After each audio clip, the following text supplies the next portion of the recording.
Hello, and welcome to a new start. This is the first video podcast that we've done, and we're giving it a try, and hopefully we'll carry on doing it this way. So it's a new start in many regards. I haven't done a podcast for such a long time. During Corona, I really got into doing them, once or twice a week. I think it was actually therapy for me, to be honest. I think just to go into a room and talk to you, kind of a stream of consciousness thing, was really therapeutic for me. It was a tough time, wasn't it? And then Corona sort of stopped. During Corona, I took a lot more students on, and which was lovely. But then all of a sudden, everything came back. The concerts, the conducting, the classes, but the students were still there. So I finished up working far, far harder than I'd done before Corona. We all vowed during Corona, I'm going to really pay attention to the important things in life. And the first thing I did was got hit with a freight train of work because it all came back. And of course, all of the projects that had been postponed, I felt obliged. Well, of course we have to do them, So it was like rapid catch up. And so anyway, I'm here. The podcasts were one of the big casualties, along with my family at the time. But I have to say, I had no idea when I was doing the podcast the effect that they were having and the role that they were playing in some people's lives. Wherever I go, a bassoon player or a viola player comes up and says, "Thank you so much for the podcast. It really helped me to get through a difficult time in Corona." And I think by me sharing my emotions and my feelings as to how difficult I'd found, I think it was maybe therapeutic for a few other people. So anyway, here we are. I'm back. It's nice to see you again. Or to be able to see you this time. Or you to be able to see me. You're in my practice room. This is it. This is my happy space. What you can't see is a whole row of trombones going down there and slides on the floor and lead pipes and mouthpieces. And I'm really envious of those people who play one trombone and one mouthpiece all of their life. Those people, well, what kind of trombone do you play? It's like one of those with a slide. I don't know, I've had it since I was 12. Once you start getting this sort of like Inspector Gadget nerd, like looking for that next to 0.00001%, then you finish up with a room full of bits. And Christian Griego tolerates me because I have this amazing relationship. I can say, "Christian, I'd like a pink trombone with engraving of a unicorn on the bell," and he goes, "Okay." And so I play on my normal trombone, and he's the professional. He knows what he's doing. And I was thinking, I may try this on the tuning slide, or and maybe. And he goes, "Yeah, okay." And then 2 weeks later, I was finishing back on the standard equipment that he made for me. But anyway, I think it might be quite interesting at some point to go through my practice room and show you what I've got in here. And this is only the beginning of it. The rest of it's up in the attic. Anyway, this is my happy space. I built this as somewhere so I wouldn't disturb anyone. So I could practice at 6 o'clock in the morning before I go on tour or something, which sometimes I do. Or practicing at midnight, which I never do. But it was a nice idea. Occasionally I'll get up and have a warm-up before I go to work, and I don't want to disturb people. So we built this so I could do that with the full intention of building another big room just down there.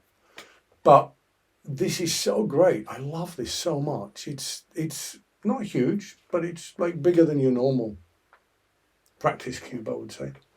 And it sounds great, and it's cozy. It's lovely. It's cool in the summer, warm in the winter. It's really nice. So this is this room has nice associations. I always sit down here and know I'm not going to get disturbed, and I've got music stand and my music, and I think that's an important thing. Don't take the rest of your life into your practice room. It's the trombone has always been the thing that I've turned to in my life. It's been the stable thing. Lots of other relationships have moved on, but my relationship with the trombone has always, remained constant. I still love it just as much now as I did when I was 7 years old.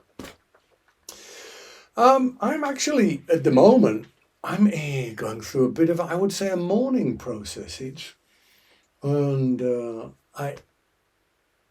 During Corona, I took more students on, as I said, and some extended, and there were bachelors and masters with different length of courses.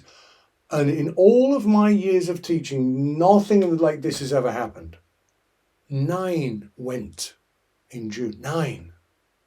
I didn't just have the heart ripped out of my class, I had all of the limbs taken as well. 9 went. Now, okay, it was a little bit bigger than it would normally be. It was bigger than I would normally like. Because of Corona, I had 14. So I was down to 5. And I have to say, I did seriously consider retiring from teaching, because that would be a very nice, tie it off in a nice little bow, just do these last 5 this year and move on to something else. I don't know whether it's something genetic. My dad was the same. My dad kind of changed his career, but every 10 years he'd been, started off, well, very first he was sweeping the floor at Roundtree's cocoa works in York, sweeping up all of the cocoa bean husks. He didn't like that, so he decided he'd better go and find a proper job. So he started working on a lathe at Vickers Instruments, making microscopes. And then he became a draftsman designer, unbelievably skilled at drawing. I mean, I've got his art all over the house. And then he moved on, did a teaching qualification. So a few years doing that. Oh, and all the time he was a semi-professional trumpet player in big bands at the time as well. And moved on to become a teacher in a secondary school. And then he went back to study again. And he moved on to lecturing at sort of like degree level. And then he got involved in the very first computer-aided design kind of thing. And then all of a sudden, he decided he was going to become a wood carver. And a very, very fine one he was too. I think he basically just had this sort of monk-like attitude. He shames me in his absence still, but he would get up and he'd start working at 8 in the morning and he'd work till 6 o'clock in the evening, 6 days of the week. And just believed in working. And he was a fantastic woodcarver. But anyway, I digress. He changed his career. And if you look at me, I was in England I was in the London Symphony 12 years, then the Vienna Philharmonic 12 years. And this would have been 12 years in Bern. If I'd finished up this year, it would be 12, 12, 12. And in the Ayurvedic calendar, in the Indian way of seeing things, apparently if you're spiritually aware, your life goes in 12-year cycles. I had no idea about that. I just read it recently. I thought about it and then, there were so many terrific people who contacted me and said, I'm interested in coming to your class. I get a lot of emails from American people saying they're considering coming to my class. And I think, are you now? Interesting. Well, let's see. And so I have taken on 5 new students, and 1 euphonium player has transferred. First time ever. Euphonium player with a slide technique. Came in. Okay. Works. Anyway, so I'm actually, he's doing 50%, so I'm up to 10.5 students, which is a good number. It's great. It's a good number. And they're wonderful. They're wonderful. And I feel a little bit like when I was a kid, there was this series on the television called All Creatures Great and Small. And it was about a Yorkshire vet called James Herriot. His real name was James White, actually. He really was a vet, and he wrote a series of books about the life of a vet, a country vet dealing with sheep and livestock and that sort of thing. In a farming, rural environment, very close to where I come from. And there was an episode where there was an old sheep farmer. He was on his own. All he had was, he was an old guy, retired, just him and his sheepdog. The sheepdog died. It was an old dog. And the vet could see the poor old guy going downhill as well. He wasn't going to be long. He was going to follow the dog, And then one day, knocks at the old guy's door, and he plunks this little puppy on his lap and said, "I've got you a present." And the old farmer says, "Oh, nothing could replace old whatever his name was." And the vet said, "Well, okay, that's fine. Well, I'll take him back and we'll put him down. Nobody wants him. We'll dispose of him. It's like." And he looked at this puppy and he's like, "No, but you can't." And he stroked him and said, "We'll get through this. Come on, me and you, we'll get through this."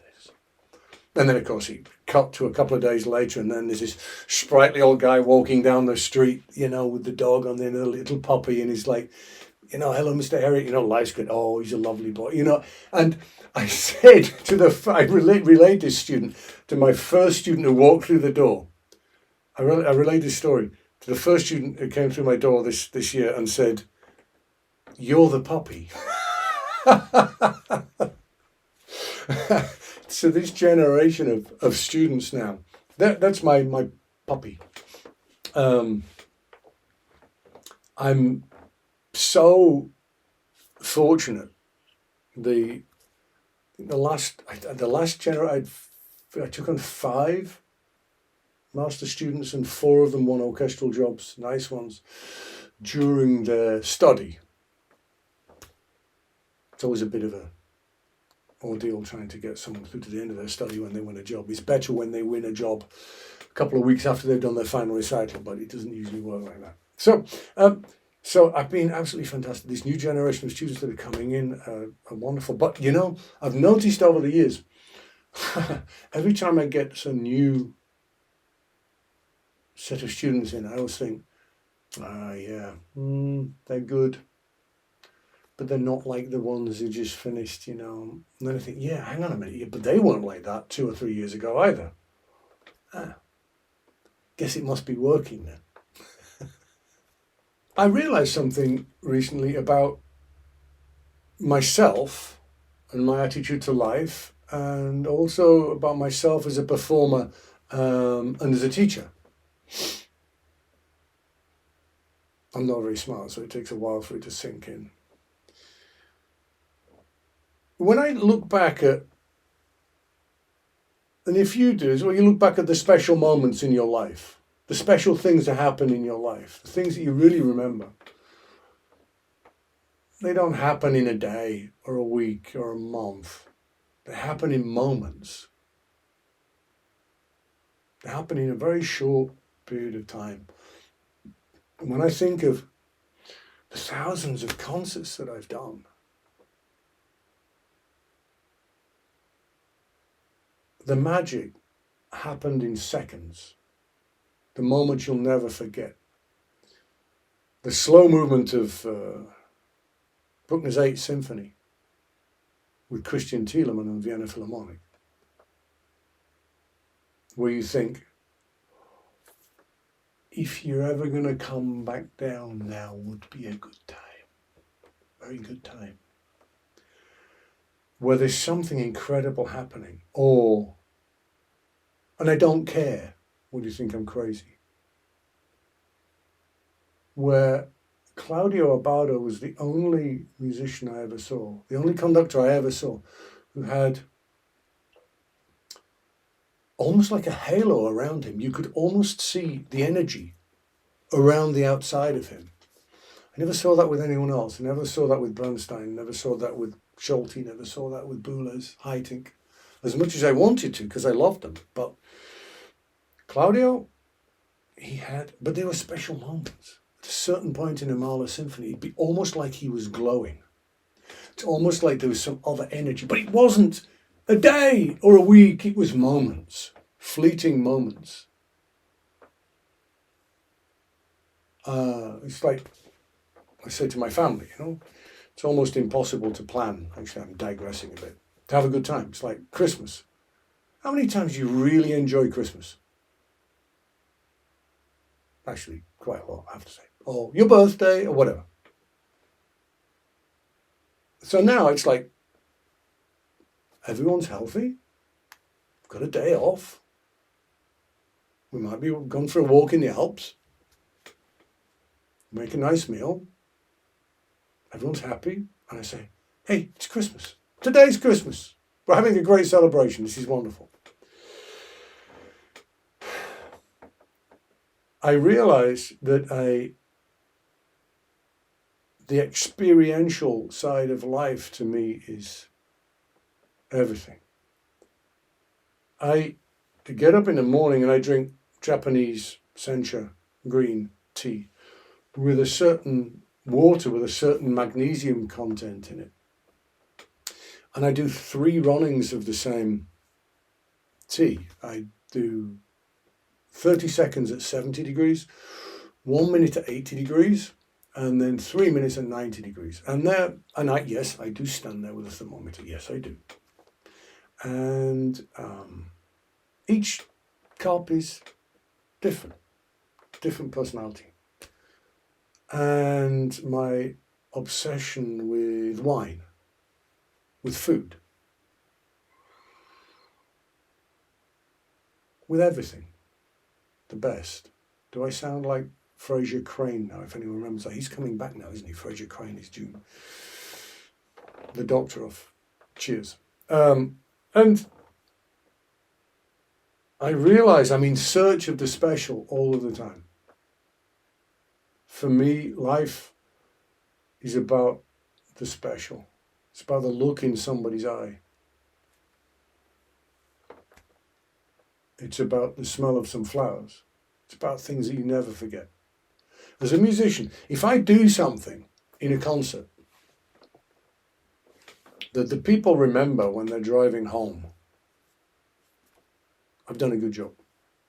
If they remember it in a week's time, then I've done an amazing job. And just on a handful of times in our life, we might do something that someone will never forget. And that's why I'm here. That's my motivation for music. And that's my motivation for teaching. I want to bring that to students, to try and find the special moments within themselves, to create. Every minute that we have a trombone in our hands or an instrument in our hands, we have the chance to create something. I was conducting in the Odense Symphony, a brass concert when was it? A couple of months ago now. And we did the Fanfare Liturgique by Henri Thomasy. And this is kind of like this hymn-like thing right in the middle of the megalith of the last movement. There's a hymnal passage. And I said to him, look, we could do something that we'll never forget, but we have to take the risks. And with risks comes danger. There's no guarantees. In fact, there are. There are guarantees. If you take risks, it's going to go wrong sometimes. We work as hard as we can to limit the number of times it goes wrong. But I said, if it goes wrong, it's my fault. I take the responsibility, but let's just play this as quietly as we can in the concert. Let's just take the risks. Let's just make it so beautiful and so still. And they did. and I still remember it. And it was special. So thank you if you're watching. And so the pursuit of the special is everything to me. I recently did some work with a very famous trombone player who said, the risks that you take, the risks. I guess I don't like making mistakes. Nobody does. But I can't bear not to try and do something special either. And when I hear my students, I heard a couple of them in a competition recently. One of them won the competition, which was greatly to my embarrassment because I was on the jury. I hate that. I don't like sitting on juries. Maybe when I've retired, when I have no, well, how would you say, I don't have a dog in the race, is what they would say in English. I think I'm not so closely involved. But that student won the competition on one piece. One piece. That was devastating. It was goosebumps, shivers, devastating. The rest of the competition, room for improvement, I think we could say. But we're still working and the improvement will come. Devastating. But you buy one with the other. And I realized when I listened to my students playing, I've had 9 final recitals recently, don't forget. And I always say, I never want my students to sound like me. If they sound like me, I try and push them away. I don't want to clone anybody. I don't want anyone copying what I do. I want to show them what music is. I want to show them what expression is and how they find that within themselves. I also have a pretty decent toolbox if there are any technical issues. We need to do that as a teacher. But I don't like it if they sound like me. And I was always so proud, so happy that, the Dutch boy still sounds like a Dutch trombone player, but he's much better than he was. And, I want every student I have to become the best them that they can possibly be. Not the second best me.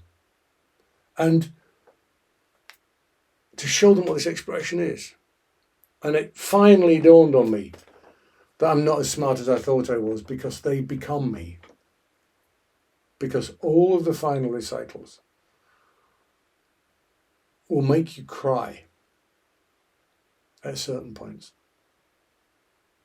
And at others you think, okay, well, I guess that's why we practice, huh? And I'm the same. But Michel Becquet, the great Michel Becquet, who is not looking at this, I know that, because French people, I get the analytics. French people don't look at this. Partly a language thing, I'm sitting here in the German part of Switzerland, and here they speak Swiss German, Standard German, or Standarddeutsch, English, French, bit of Italian. Very broad spectrum of languages. My kids do, it's amazing. They're little kids and they're just so multilingual, it's incredible. And then if I go half an hour that way, there's the French part of Switzerland. They speak French there. And so do you. Otherwise, you don't have a conversation. So I see from the analytics, French people don't watch this. Although I guess now this chat, what it is, they'll do the translation automatically. Maybe they could. So anyway, Michel will not be watching this. The beautiful Michel Becquet, the man who walks into a room and everyone, in just the room, whole room smiles. He's just Beautiful. Really a lovely person. You know, there's this, I'm digressing again, but I tend to. There's a Walt Whitman poem. The end of it says that, and in the end, all that remains are personal qualities. And for all of the wonderful, incredible people that I've had the honour to work with, when I think of Maurice Murphy, the great Maurice Murphy, those of you who don't know who he is, just listen to a Star Wars film. Or in fact, probably any movie track up until about 2010. The most talented brass player that I ever worked with. And yes, I did work with all of the first trumpet players in the world, going right back to Herseth. He was the one with the most talent. Didn't practice, but he was the one with the most talent. I think of his playing, it's incredible. But it's him that I miss. It's the personal qualities. It's the look in his eyes, who he was.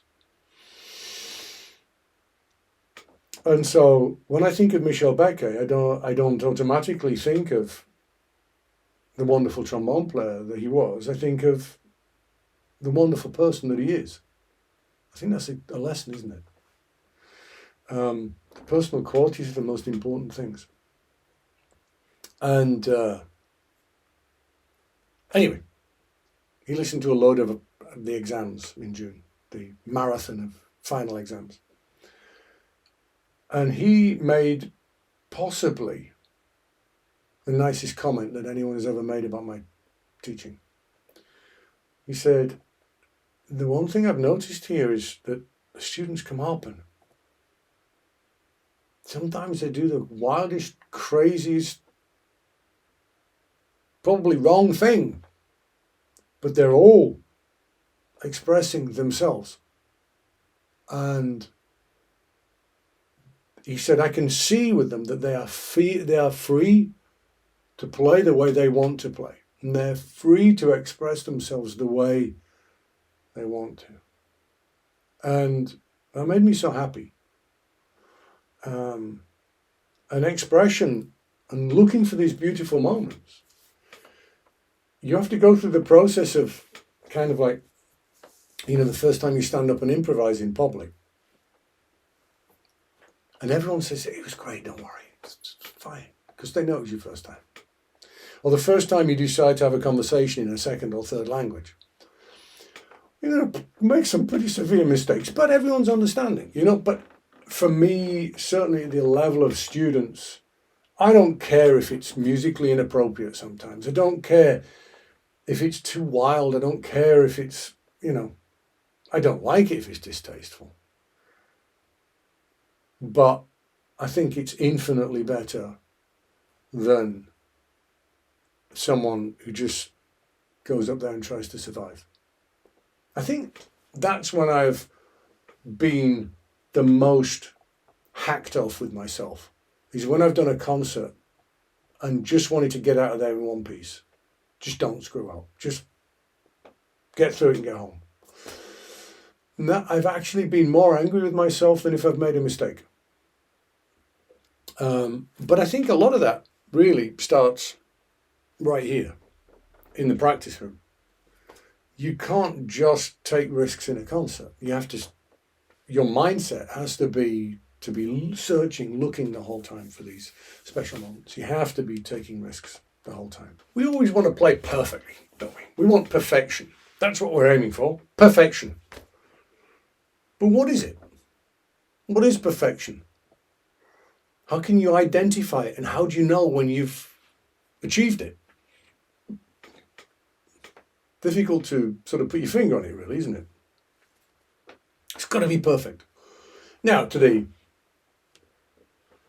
less evolved musician, particularly trombone players, playing perfectly is not making mistakes. That means you go Pierre or and there's a ba ha, ba. As long as you don't do that, it's perfect. I played perfectly.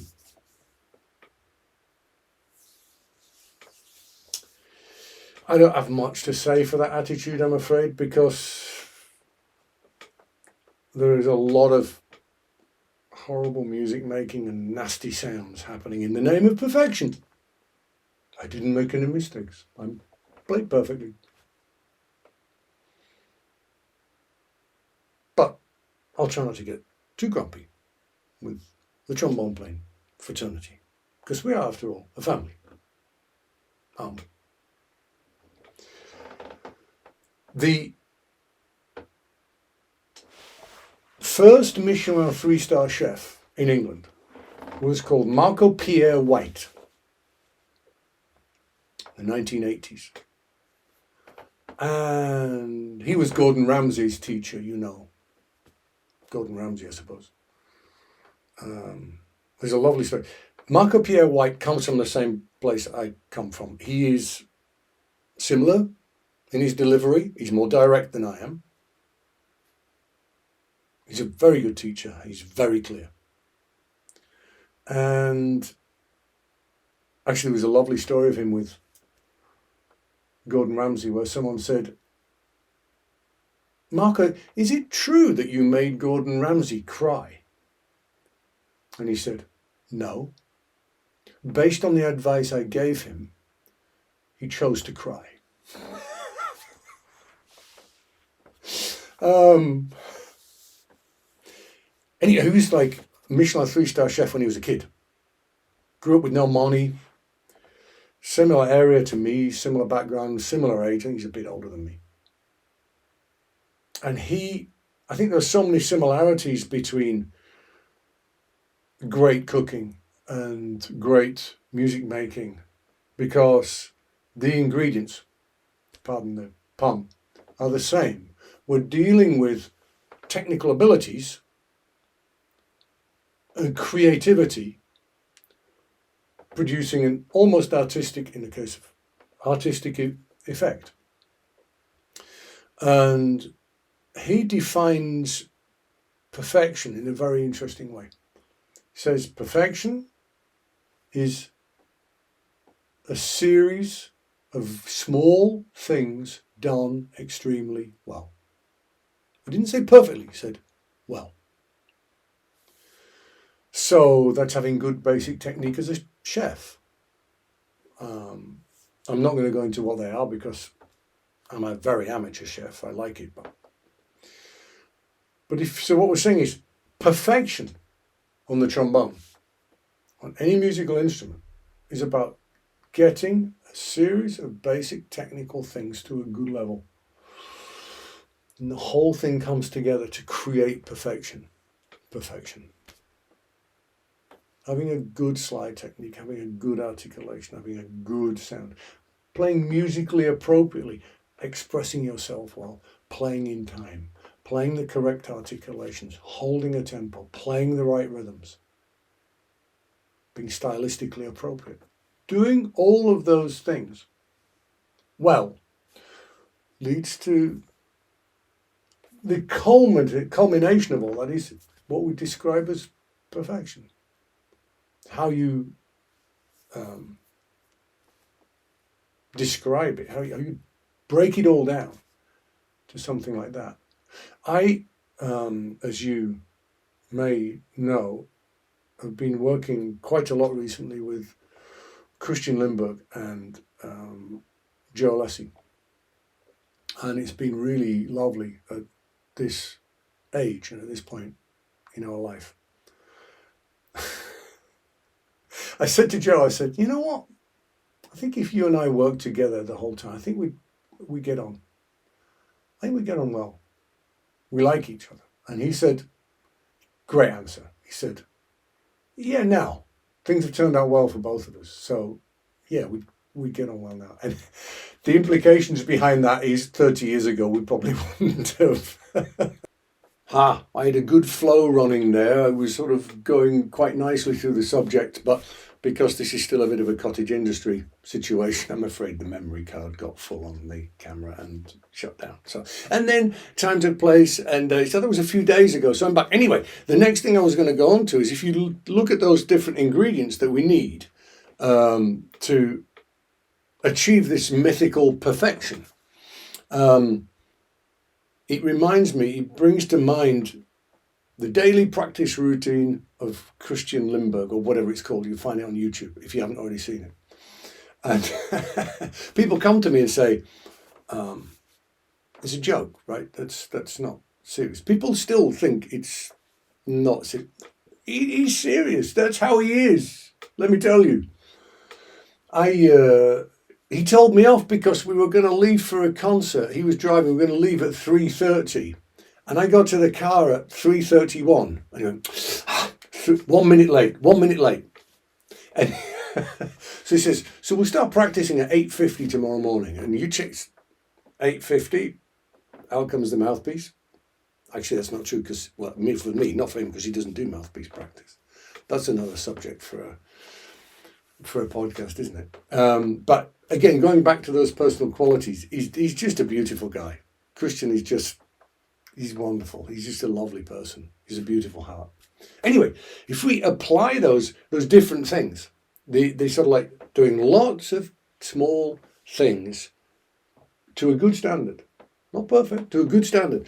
The whole thing comes up. Imagine if you got out of bed and had your daily practice routine of, I'm spending this time on my slide technique. I'm spending this time on my intonation. Do my ears, my lips, and the slide agree? Do we all have the same intonation? And by the way, a little tip. When people say, you're not in the center of the note. What's the center of the note? How do you know what the center? It's not physical, but how do you know what the center of the note? I'll tell you what it is. When your ears, your lips, and your slide agree, your body goes, and so does your embouchure, so do your lips. They just go, nice. They just sit in position, and they've got enough tension there just to hold the beautiful shape of your embouchure.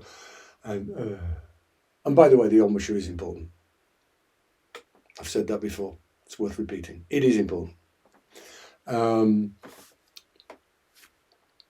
Imagine you knew, okay, slide technique, intonation, centering of notes, sound quality, articulation, and you're going into those little compartments and you're sharpening your tools up again, getting that really, really good. If you organize yourself the way Christian does, and the way he organizes all of his life, that would make a big, big, big difference, wouldn't it? It would be really good. Instead of walking into a practice room and going, like I do in here sometimes, not very often. I usually know what I'm doing. Good. I think that's it. I think that's enough. I've got lots more ideas of things that I want to talk to you about. But in the meantime, if you've got interesting ideas, do write to me. Mouthpieces, that kind of thing, don't. And I can't give you a lesson through a podcast. That I can't do. I don't know you. It's the thing about all of the information. People have said, how do you feel about giving all this information out, sometimes free on the internet? And I said, well, I have no problem with that, because actually, I guess it's pretty much all out there, isn't it? It's all out there on the internet, and it's a dangerous thing, because some of it's good, some of it is quite definitely not good, and sometimes what's good for someone age 17 is not good for them when they're 19, or the other way around. The key to development and the key to good teaching is saying the appropriate thing to the student at the time. What does that student need to know? What do they need to know right then? And so just having the information is not key. The essential thing is knowing how to use that information. And it's a lifetime of work. How have I got onto this? I've rambled again, haven't I? I've gone rambling on to other things. Anyway, if you've got any ideas that you'd like me to discuss, let me know. And I think that's a good point to wrap up this first video podcast. Bye.